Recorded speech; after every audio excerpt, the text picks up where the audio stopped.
एक तरफ AC office, दूसरी तरफ भूख से कांपती बच्ची।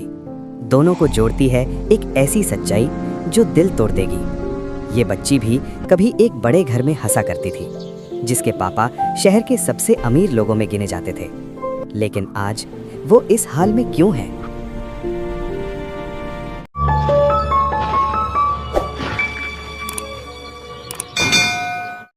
Nagpur railway station. दोपहर की तपती गर्मी, प्लेटफॉर्म पर लोगों की भीड़, चाय की आवाजें और ट्रेन की सीटी के बीच एक 8 साल की बच्ची कचरे के ढेर के पास झुकी हुई थी। उसका नाम था मीरा। फटे कपड़े, उलझे बाल और धूल से भरा चेहरा, लेकिन उसकी आंखों में अब भी उम्मीद जिंदा थी। वो प्लास्टिक और जूठे पत्तलों को हटाकर कुछ ढूंढ रही थी। सोना नहीं, पैसा नहीं, बस एक कौर खाना। एक कुली ने गुस्से में डांट दिया, ए, यहां से हट, गंदगी फैला रही है। मीरा घबरा गई, धीमी आवाज में बोली, अंकल, मैं गंदी नहीं हूं, बस भूख लगी है। कुछ कॉलेज स्टूडेंट्स हंसते हुए रुके, उसकी फोटो ली और बोले, रेलवे स्टेशन की वायरल बच्ची, रील बनेगी। वे हंसते हुए चले गए। लेकिन पास ही बैठे एक रिटायर्ड शिक्षक सब देख रहे थे। उन्होंने जेब से पैसे निकाले। बेटी, ये ले, कुछ खा लेना। मीरा ने पास पड़ा आधा समोसा उठाया और बोली, पैसे मत दो बाबा, भूख खाने से मिटती है, नोट से नहीं। बुजुर्ग की आंखें भर आईं। बुजुर्ग ने पूछा, तेरे माँ बापा? मीरा ने ऊपर आसमान देखा। माँ बादलों के ऊपर रहती है, पापा बहुत बड़े घर में, पर वो मुझे भूल गए हैं। उस रात बुजुर्ग मीरा को स्टेशन के पास अपने कमरे में ले गए, खाना खिलाया, प्यार से बात की। मीरा बोली, पहले मेरा घर बहुत सुंदर था, माँ हर रात कहानी सुनाती थी। फिर माँ चली गई, उसकी आवाज भर्रा गई। माँ के जाने के बाद पापा बदल गए, हमेशा मीटिंग, फोन, गुस्सा। मैं उन्हें दिखाने गई थी कि मैं भी उनकी बेटी हूं, पर रास्ता खो गई। उसने सिर झुका लिया, शायद पापा को मेरी जरूरत नहीं थी।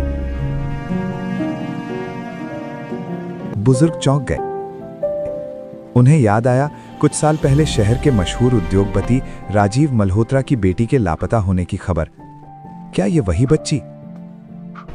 अगली सुबह वही मजाक में ली गई फोटो सोशल मीडिया पर वायरल हो गई। वो तस्वीर पहुंची मुंबई के एक आलीशान कॉर्पोरेट टावर में। 50वीं मंजिल पर बैठे थे राजीव मल्होत्रा, अरबों की कंपनी के मालिक। जैसे ही उन्होंने स्क्रीन देखी, उनका दिल रुक गया। मीरा, ये आंखें, ये मासूम चेहरा। राजीव की आंखों से आंसू बह निकले। मेरी बेटी कचरे में खाना ढूंढ रही है और मैं मुनाफे गिन रहा हूं।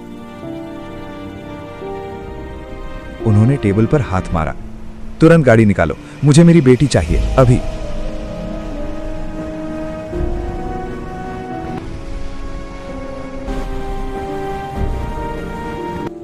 शाम के वक्त मीरा मंदिर की सीढ़ियों पर बैठी थी।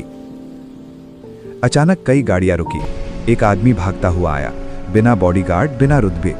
मीरा, मीरा! वो डरी, पीछे हट गई। डांटो मत, मैं चली जाऊंगी।